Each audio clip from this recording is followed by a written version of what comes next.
In the year 1985, a great entrepreneur, as the world recognizes him time and again, was removed from his own company that he had created and he had successfully grown over the years.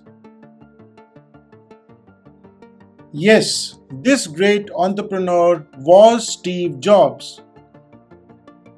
From the time that he had founded Apple in 1976, the company's revenue grew year on year and by 150 times between 1977 to 1980. In his own words, Steve Jobs once said, "I got fired. How can you get fired from a company that you started?" Well, as Apple grew, we hired someone, that is John Sculley, who I thought was very talented to run the company with me.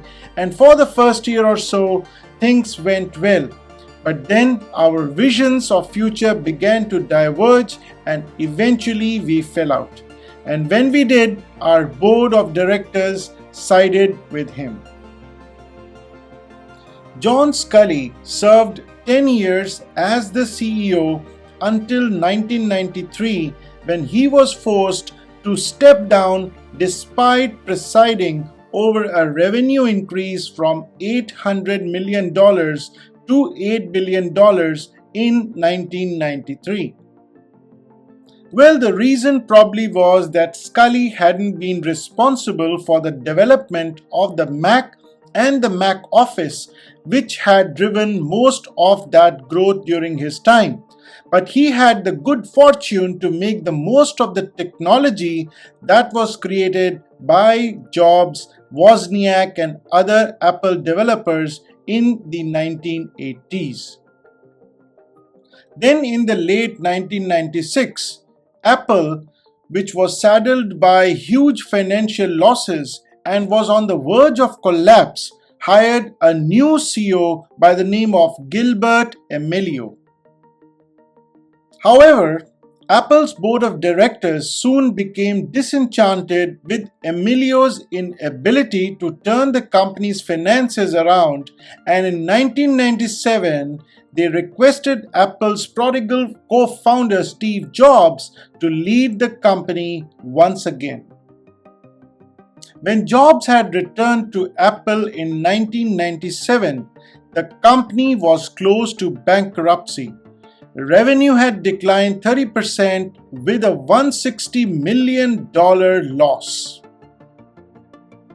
During Jobs' first fiscal year after his return to Apple, which ended in September 1997, Apple had lost $1.04 billion and was just 90 days away from being insolvent. But just 1 year later, the company turned a $309 million profit as Jobs had laid the groundwork for Apple's continued turnaround and innovation. So what can we learn from all of this? There are 5 important lessons to be learned from this particular story. Let's look at those lessons one by one. The first lesson is that the material stuff of our lives can always leave us, or they can always leave you. And so anyone could take away all of what you created with your hard work and struggle and over the years. The second lesson is that the intangible will always stay despite the material stuff being taken away from you.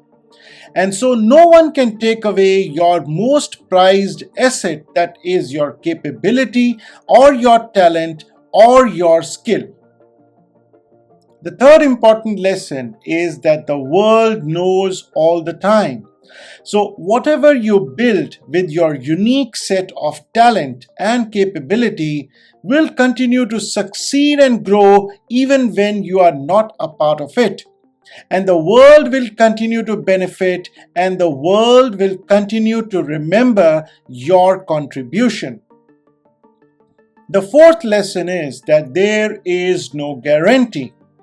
In life, in your career, or in your business, despite your best of efforts, abilities, resources, and teams, you can face a great deal of adversity and failure.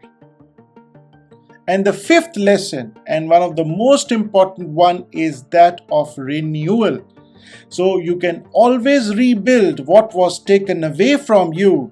You can rebuild with your talent and with your capability and with your skill.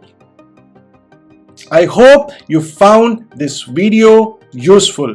Please give us a like and also subscribe to my YouTube channel if you haven't done already, as we regularly post content to help you grow, succeed, and find solutions to your business, career, and life situations.